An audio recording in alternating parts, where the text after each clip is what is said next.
Hello everyone. Today we'll be discussing about a very important concept of electric circuit theory, that is concept of resonance. In your syllabus, concept of series resonance and parallel resonance for RLC circuit is there. So today we'll be discussing about concept of series resonance in electric circuits. So before starting resonance, it is much important for us to know or to remember the points which we discussed earlier in AC circuits. That means how voltage and current are related for purely resistive circuit, purely inductive circuit, purely capacitive circuit. Then by combining all those concepts together for RLC series circuit, we can get how RLC series for RLC series circuit voltage and current behaves. Once this is clear to us, we can move towards the concept of resonance. That is why I've added these slides in such a way that first we'll be studying concept of uh, basic electric circuit for purely resistive, purely inductive, and then purely capacitive circuit. Then we'll combine all those concepts to study RLC circuit. Later, from that RLC circuit, we'll move towards resonance. So these are the topics we'll be covering today. Current through purely resistive, purely inductive, purely capacitive, that is R, L, and C circuits. Then we'll discuss about concept of resonance in series RLC circuit and variation of these parameters with frequency will be discussed. So what is resonance? We'll be talking about resonance later. First, let us discuss what happens for purely resistive circuit. See here, we have a resistance in the load and we have a voltage source. Now, as we have only R or resistance in the circuit, this can be considered as purely resistive circuit. Okay.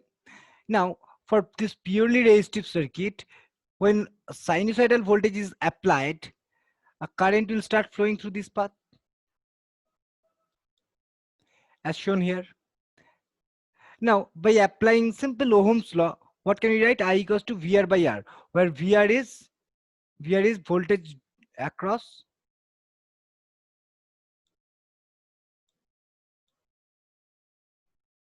this resistor. So VR is voltage across this resistor, I is the current. So we can relate I and VR by this formula using Ohm's law. So I equals to VR by R. Now if we apply KVL in this entire loop, VR equals to E. That is why we can substitute this VR by Vm sin omega t, and finally we'll get this equation. Clear? Now this highlighted part Vmax by R is magnitude of the current, and sin omega t is the sinusoidal part. It is indicating it's a sine wave. So magnitude or amplitude of the current wave is Vm by R, Vmax by R. So VR is shown here having a higher amplitude compared to IR. IR is shown by blue. Why IR is lesser than VR in amplitude? Because if we consider R is greater than 1, then Vmax by R will be lesser than Vmax. Hence, we'll get this waveform. Now the question is, why voltage and current both are starting at same point, both are getting zero at same time, again both are at positive peak at the same time, both are at negative peak at the same time? Why this is happening? This is because for this supply voltage, the phase angle from this, we can say phase angle is 0 degree. Similarly, this is the current equation in which we can see the phase angle is 0 degree.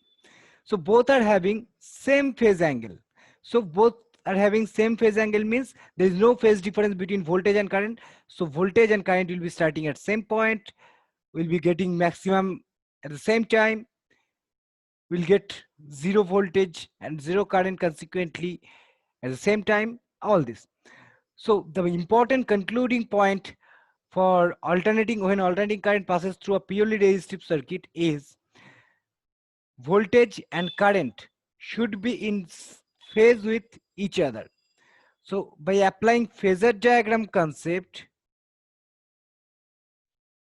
if this is the supply voltage, if this is the supply voltage,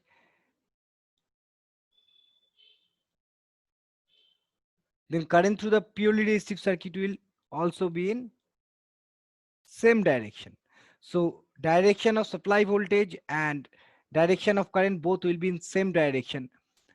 There will be no phase angle difference between these two quantities. So this is one concluding point. Okay. Now let us move to next part. Current through purely inductive circuit, that is a circuit consisting only L.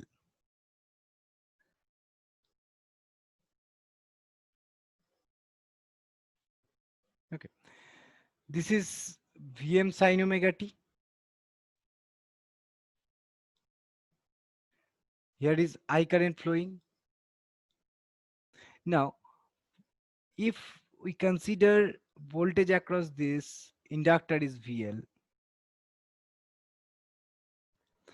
then what can we write? VL equals to L di dt.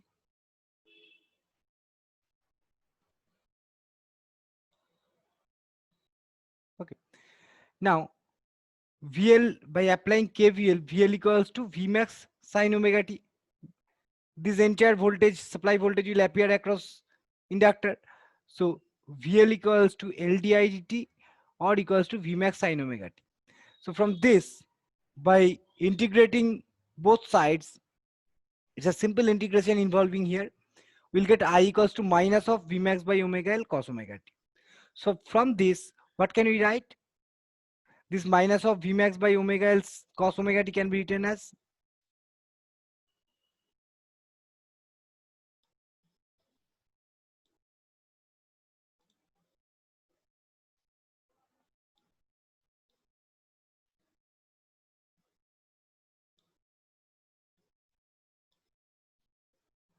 this Vmax by omega L will be here, and this cosine term can be written like this.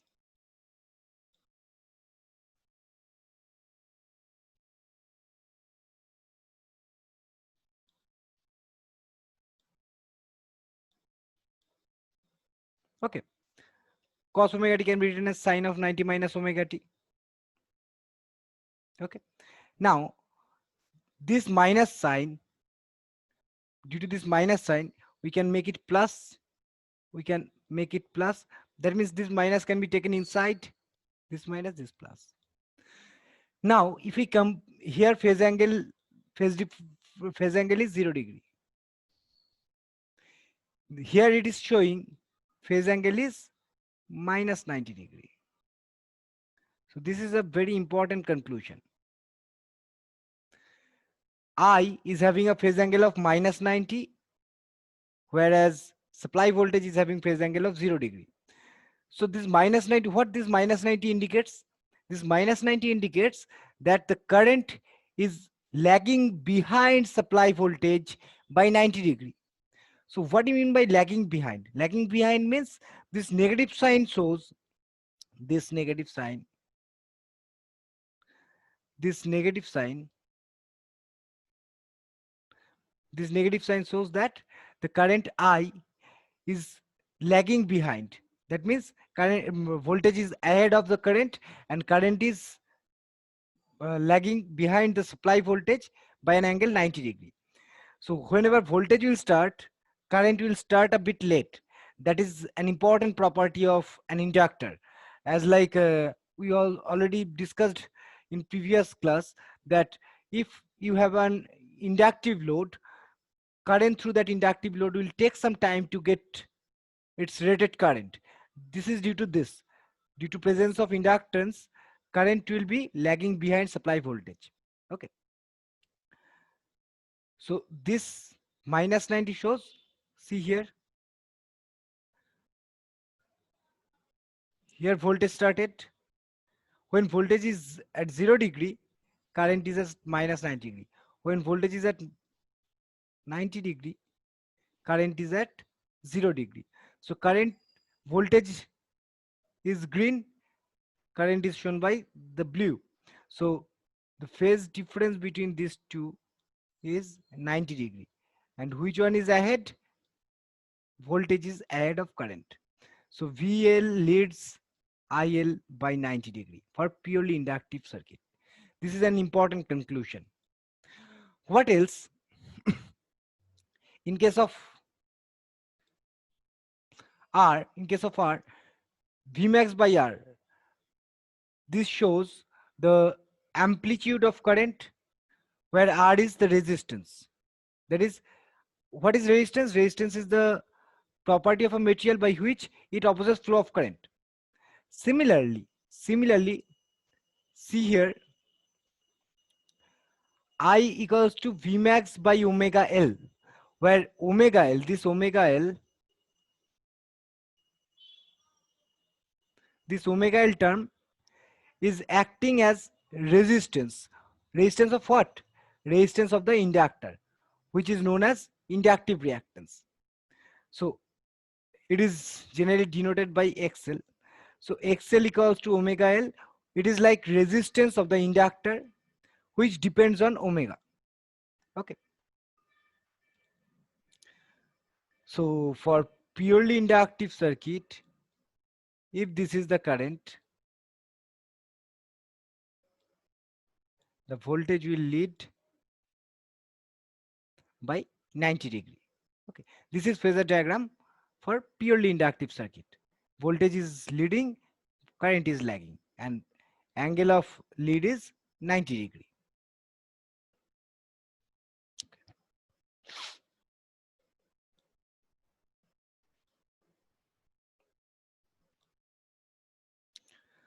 Now for capacitor, what happens for purely capacitive circuit? See here, we all know Q equals to CV, I equals to dq dt. So V equals to what? V is voltage across the capacitor, which is equals to Vmax sin omega t. So Q equals to C Vmax sin omega t. So I equals to d dt of, substitute this Q, you will get this equation. Okay. Now,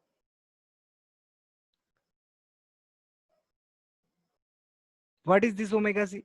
See, this can be written as, this part can be written as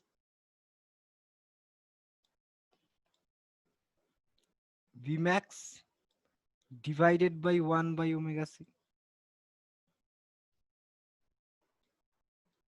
Isn't it? So this 1 by omega c is acting as resistor. So 1 by omega c, this term is the resistance offered by the capacitor, which is known as capacitive reactance. It is generally denoted by Xc. Okay, so Xc equals to 1 by omega c. Now, see this cos omega t part, this cos omega t part can be written as sine of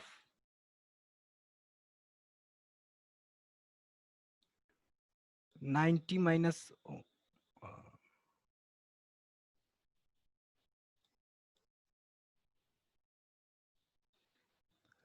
this cos omega t part can be written as this sine of omega t plus 90 degree. So here phase angle is 0 degree. Here phase angle is plus 90 degree.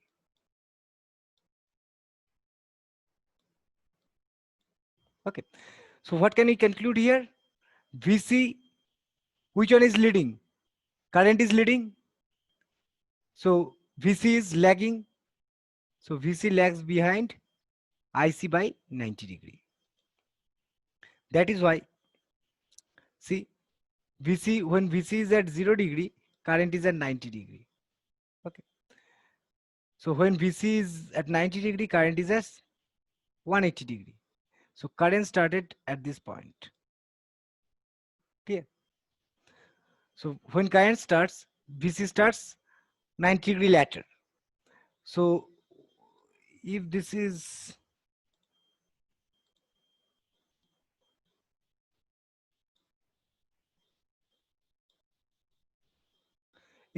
current axis,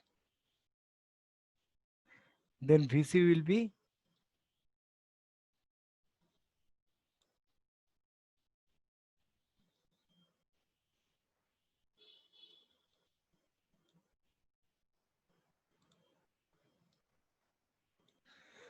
lagging behind the current by 90 degree, or conversely, current will lead by 90 degree. So this is the basic concept of AC through purely resistive, inductive, and capacitive circuit. The important conclusions are, let us go through next slide and let us summarize all these concepts. Okay. R is the resistance offered by resistor. Xc equals to 1 by omega c is capacitive reactance, that is resistance offered by capacitor, and XL equals to omega L is resistance offered by the inductor. For purely resistive, current and voltage are in same phase. For capacitive, current leads by 90 degree. For inductive, current lags by 90 degree. Okay.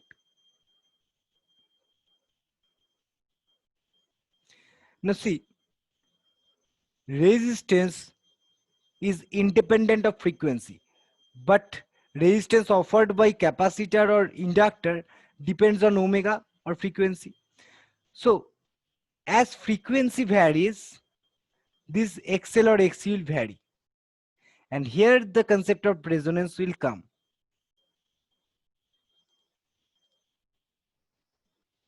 Now let us apply the concept which we acquired till now together to study RLC circuit. For RLC circuit, what will happen? Suppose current through this path is I. Now if this is I, let us move to previous slide. If current voltage across a capacitor will be lagging behind current, so VC 90 degree behind current for capacitor. So voltage across capacitor, let us assume that is VC. VC will lag behind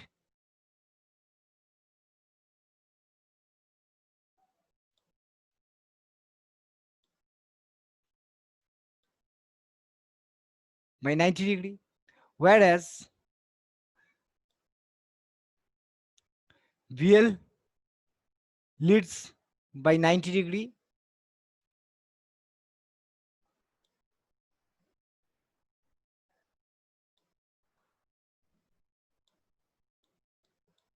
VL leads by 90 degree and VR will be in same phase with current. Okay, this is the important concept which we acquired. So if we have RLC series circuit, then the phasor diagram will be looking like this. I will be in this direction, VR will be in same direction, this will be lagging by 90 degree, VR will be leading by 90 degree. Now, what is voltage across capacitor? If Imax current is flowing through this path, then what is voltage? Voltage is current into resistance. So resistance offered by a capacitor is Xc. So voltage across capacitor will be Imax Xc. Voltage across inductor will be Imax XL. Voltage across resistor will be Imax R. Now, this should be the axis of VR. So VR equals to what? Voltage across resistor, which is Imax R. VL is Imax XL and this is Imax XL. So from this, what we concluded, we have got this phasor diagram. Clear? Now, from this phasor diagram we already studied. From this phasor diagram, what can we write? See, this is, suppose you have reference axis.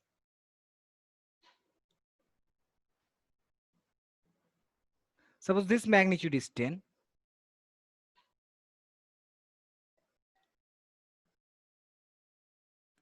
This magnitude is 8. So this is in negative direction. This is reference axis, 0 axis or x axis. Now, what should be resultant? Resultant should be, this is x axis. Resultant should be 10 minus 8, that is 2. 10 is positive, 8 is negative, so resultant will be 10 minus 8, that is 2, positive. As it is positive, so it will be in upward direction. So if one is in upward direction, another vector is in downward direction, then resultant will be difference between these two, where the resultant will have the direction of the greater one. So as 10 is greater, so resultant will be in upward direction. Based on that fact, if we assume XL, greater than XC, so resultant will be in the direction of XL. So this is the resultant. Resultant of which, what? XL and XC. So XL minus XC is equals to this. So this pink vector shows XL minus XC. Okay. Now, so from this we can write this, draw this. Now from this we can get this one. See, now XL and XC will not be existing because we have got the resultant. So resultant will be here, which is XL minus XC. So this is XL minus XC. This is I max R. So what is resultant of these two? This black shows the resultant of these two. Okay. From this, we can draw this one. This part can be drawn this side. So green shows I max R, which is this one. This pink shows I max into XL minus XC, which is actually this part. And this black shows resultant of these two, that is I max into Z. Okay. So what is Z? Z is known as impedance of the circuit. We'll come it to later. So we have got up to this. Now, see, this part we have already obtained. Now see, in each side, there is I max. So if we divide each side of this triangle by I max, what will we get? The green will become R only, the pink will become XL minus XC, and the black will become Z. This is known as impedance triangle. R is resistance, XL minus XC is known as total reactance. Some inductive reactance part and some capacitive reactance part will be cancelled. The resultant will be XL minus XC. And Z is known as impedance, which is resultant of R and XL minus XC. Okay. So from this impedance triangle, we can write this one, this equation. Z equals to under root R square plus XL minus XC whole square. What is tan phi? This is phi. So tan phi equals to height by base, that is XL minus XC by R. And an important point is this, I max equals to Z by E max by Z.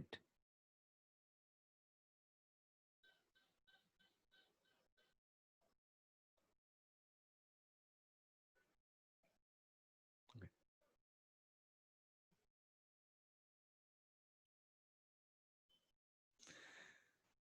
Now, Now see, now here comes the concept of resonance. As I said, once we understand the basic concept of series RLC circuit, how current and voltage are related, what's the phase angle between voltage and current for purely resistive, purely inductive, purely capacitive circuit. Once all those discussed, it is much easier for us to study this resonance part. So what is resonance? As we understood that XL equals to X, uh,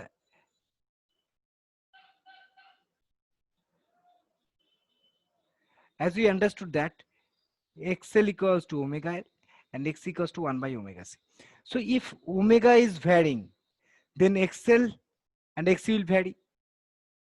So, so the important point here is XL or XC will vary if omega varies. That is, with variation in frequency, XL, XC varies.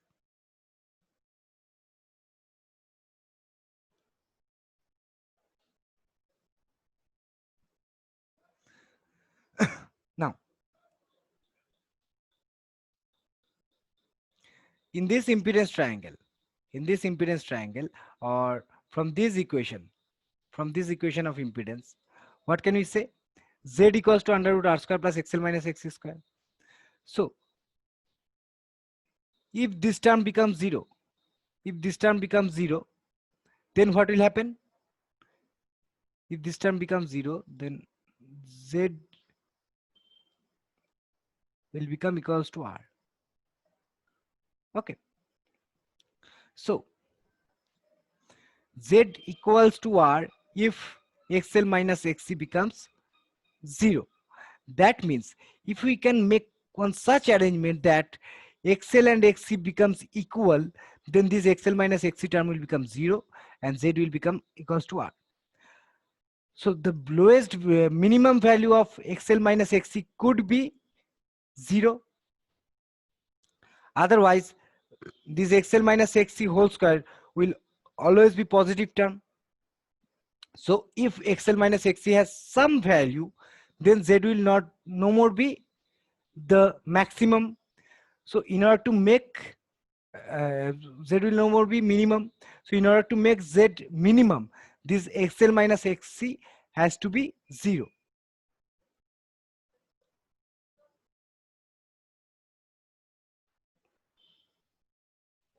So the concept of resonance comes here. A circuit is said to be at resonance if the total reactance of the network is 0. That is, if XL becomes equals to becomes XC. If these two reactances become equal, then there will be no effect of this reactive part, and the circuit will be said to be at resonance. So what can we do? We can vary frequency of the supply. By varying supply frequency, XL and XC will vary. So when supply frequency is being varying, XL and XC will be changing. So at a certain frequency, XL and XC will become equal. When these two becomes equal, XL is in upward direction, if you remember, XC is in downward direction. So when these two becomes equal, this entire effect of this reactive part will no more be there in the circuit. Okay, and the circuit will behave as purely resistive circuit. And in that case, as inductive as the there is no reactance part, so this part will be 0. Z will become equals to R, so Z will become minimum, or impedance will become minimum. As I is equals to E by Z, so if Z becomes minimum, I will become maximum. So resonance, in case of resonance, current is huge. Okay, so a circuit is said to be at resonance if inductive reactance is equal to capacitive reactance. When inductive reactance and capacitive reactances are equal, see, this is equals to VL, voltage across inductor. This is equals to VC, voltage across capacitor. Okay. Now, if XL and XC are equal, then VL and VC will be equal. So at resonance, VL and VC will be equal.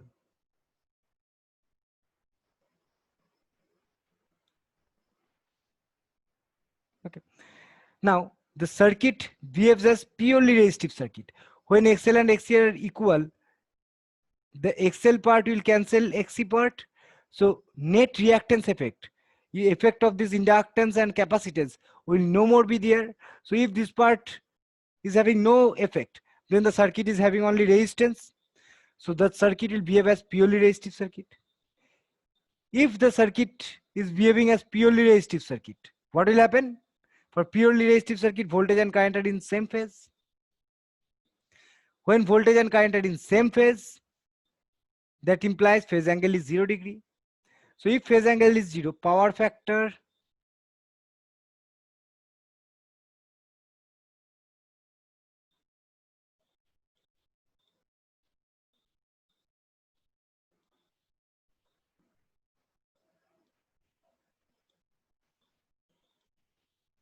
cos of 0 degree is 1.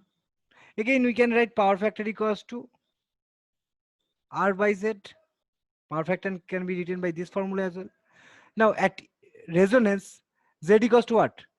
XL minus X is 0. So at resonance, Z equals to R. So power factor will be R by R, that is 1. So you can prove it anyway. At resonance, Z is become only resistance. There is no inductive reactance or capacitive reactance part. So at resonance, impedance is minimum, hence current will be maximum. So this is the concept of resonance, in which we can vary the frequency of supply so that XL and XC, that is inductive reactance and capacitive reactance, varies. The main aim of at resonance is to cancel the reactance part from the circuit out, so that circuit becomes purely resistive, voltage and current becomes in phase, current is maximum, impedance is minimum. So this is the condition at resonance. So in today's class, what we discussed about the basic concept of series RLC circuit. We discussed about how voltage and current are related for purely resistive, purely inductive, purely capacitive circuits. How voltage current beam are related for series RLC circuit, and thereby we have discussed the concept of resonance of series RLC circuit. So as of now, today I'm ending up here. We'll be meeting in next class with the continuation of this resonant part, series resonant part. So thank you all.